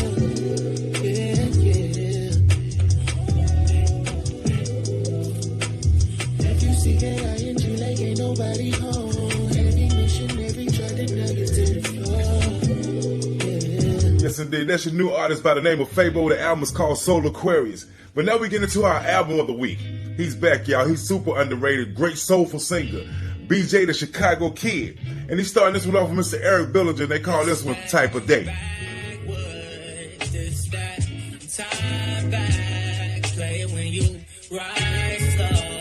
Even when you speeding, it's just that type of day. Yeah. It's It's that wood grain Chevrolet interstate cruising type of day. It's just that type of day. Smoking on that Zaza, that la la la. Put one in the sky, I get God vibe. Got my ride or die on my right hand side. It's that type of shit that I like. Good vibes when we slide, it ain't no worries here. Like Wi-Fi, we connected everywhere. Say slick, keep the negativity away. They can't touch this aura, cause it's only for us. Yes, indeed. It's BJ the Chicago Kid, your album of the week, and it's called 4 a.m. And you know, BJ the Chicago Kid is a great soulful singer, but I love when an artist can take another artist's song and make it their own and make it amazing, which he did it again, y'all. He went and took the Dream song called Fancy and redid it himself and put his soulful twist on it. And you heard it first with your album of the week, BJ the Chicago Kid, 4 a.m. Fancy. Climb my way up in this bed singing melodies. Run my fingers in her hair singing come to me. First there is a note, then she says yes baby. She's the dream of a billion men. Go girl. Go girl.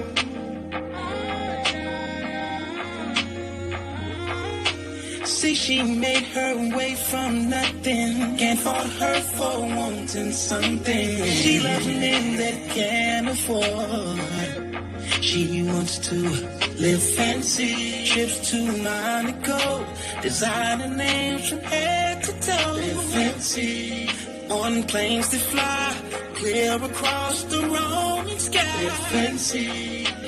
Brilliant cars, spend evenings amongst the stars. Fancy, diamond rings, all those things. Yes, indeed. Yes, indeed. That's your artist of the week, Mr. BJ, the Chicago Kid, with the album 4 a.m. Definitely go pick up this EP. It's hot. 4 songs. It's amazing.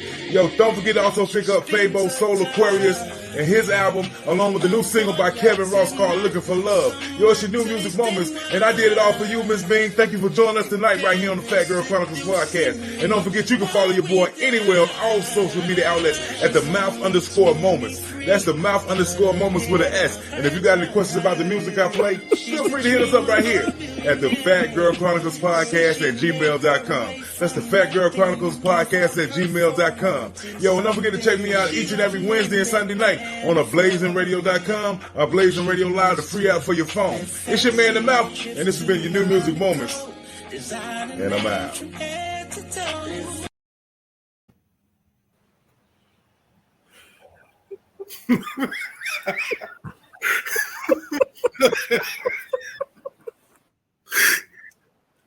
That's what I was talking about earlier. Gee.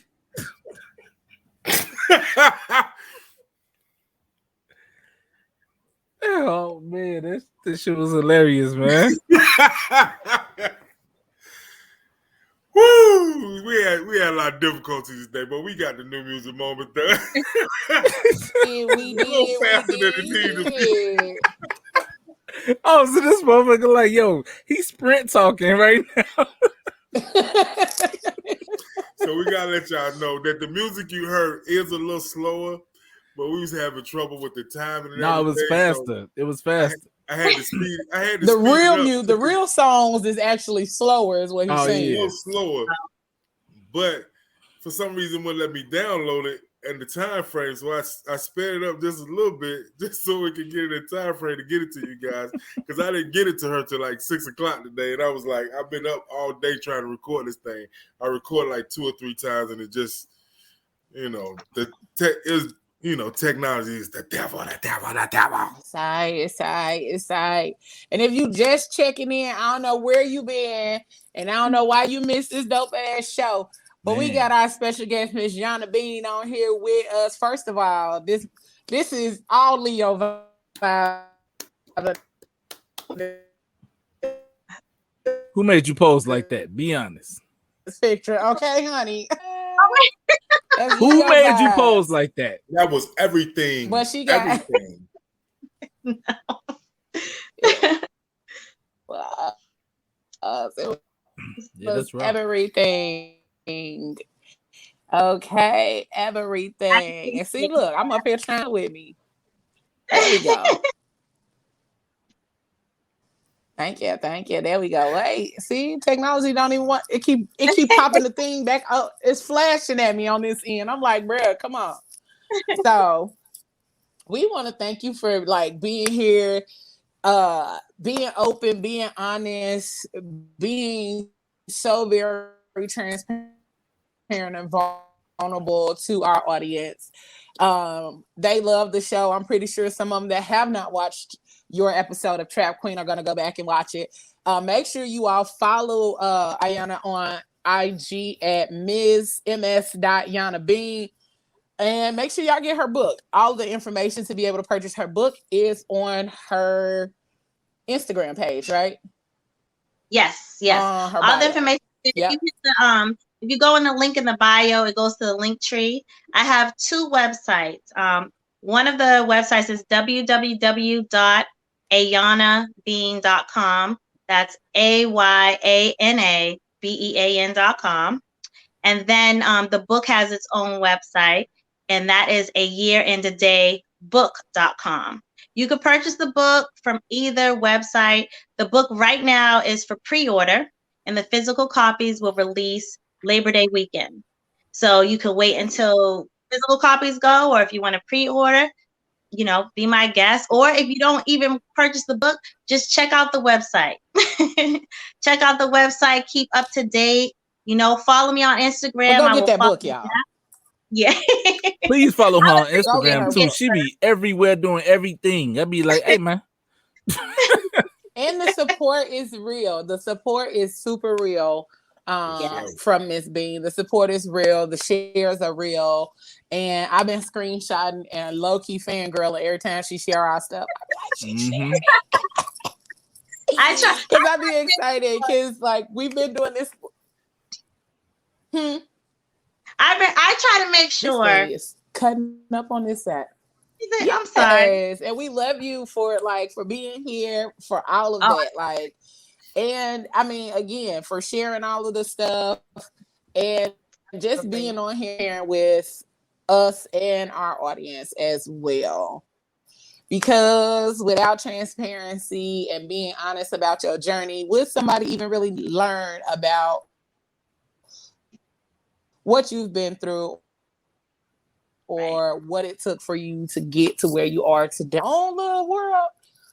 My favorite thing is FTP. Fuck these people. Live your life. Live your I didn't even know. I learned something new. I'm gonna start using that. I feel like that's the spot I usually be in when they be rotating like that. I usually be the froze motherfucker. But hell yeah, it was dope as hell having you on here. Man, I think Leo's stuff knows it's ready time for her to go to the party, start their birthday weekend. Leo's crash every party. Hey, cut that Leo shit out. We ain't trying to hear that shit tonight. That just came out of nowhere. Like, it just cut me off. Like, something happened. We got to try again. I'm like, not at the end of the show, and now my shit. I'm like, I hope the live stream didn't cut off, but it did because I'm watching it. I gotta always keep it up on this end so I can know what's happening in real time. Mm-hmm. But you know what? Should I put the website in the chat here because I got my other phone on over here? I can put it in. Man, do what you gotta do. Do what you gotta do. Yes. The funniest part about this show is that it just made me know that all our people watch BET like a motherfucker. So the whole time we on the show, all the comments coming through like, I'm watching this show right now. And I'm writing that show. You know what I'm saying? And I'm going to ask her this. I'm going to ask her that. Like, y'all all BET watching ass, and we love it.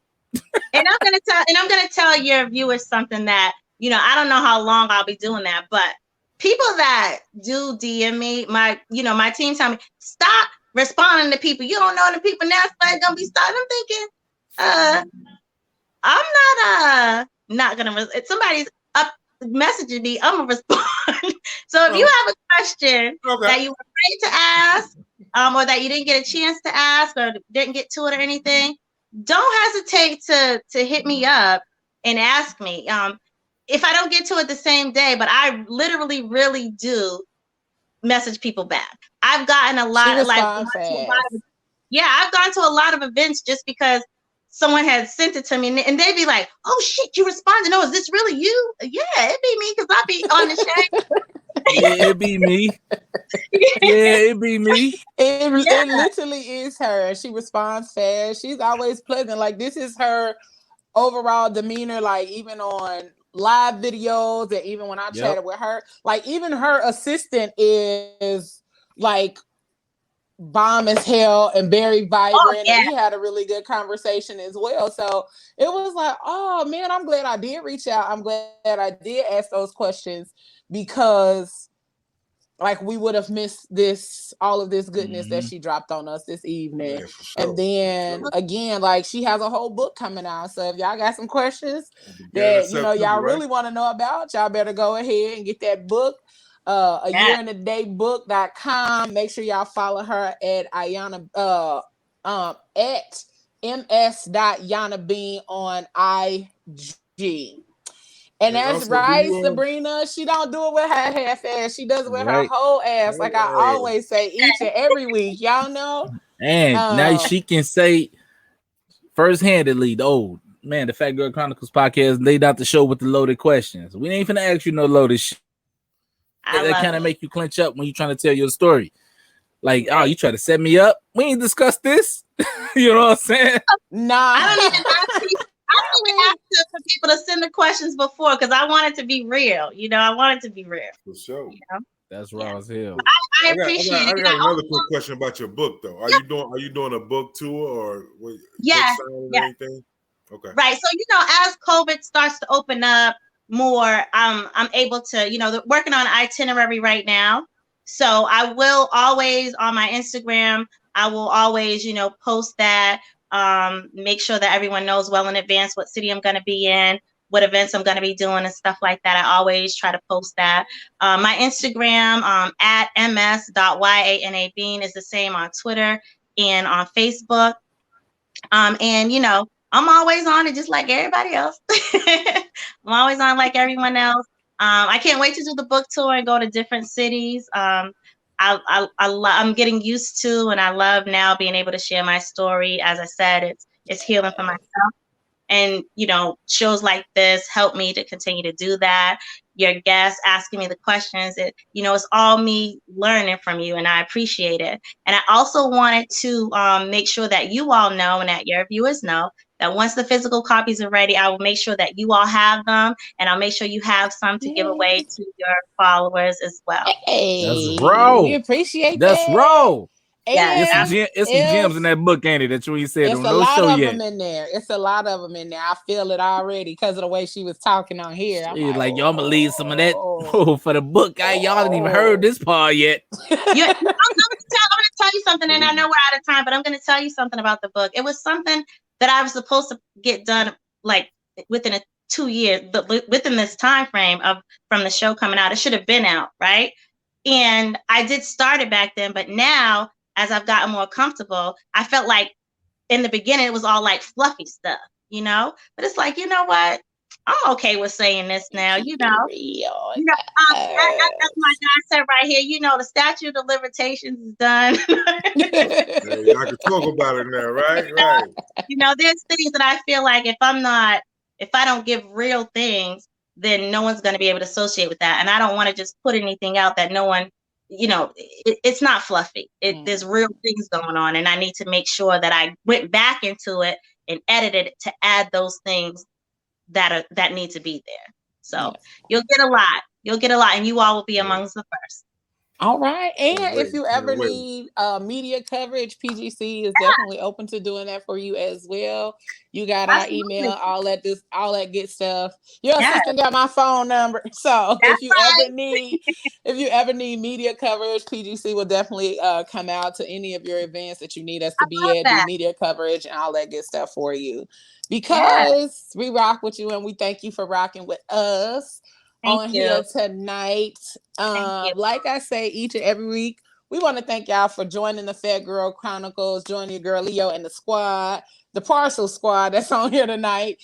But we thank you. Make sure you are following us on Facebook, Instagram, and Twitter. And if you have not followed us on YouTube, make sure you go do that. Go on over there, type in the Phat Girl Chronicles. You'll see this face pop up. And all you need to do once it does that is hit the subscribe button and right the notifications for each live. If you would like to be a guest on the Phat Girl Chronicles, send us an email at the Phat Girl Chronicles podcast at gmail.com. I'm your girl Leo Rochelle. We got your boy The Mouth, your boy Trosh, and our special guest, Miss Yana Bean, in the building. And like I say, every week, whatever you do for the rest of the evening and for the rest of the week, don't do it with your half ass. Do it with your whole ass. All right? Indeed. Thank y'all for the birthday. It's okay. 2 fingers. Thank y'all for the birthday wishes and all of that. And happy early birthday, Yana. If y'all want to send your girl some, it's $ Leo Rochelle on Cash. Right? I'm gonna put that shameless plug in there. And then I'm finna head out. See y'all. I'm gonna make sure you get your Rudy Tooty Fresh and Fruity on Sunday, okay? And we out, y'all. Peace. Thank you.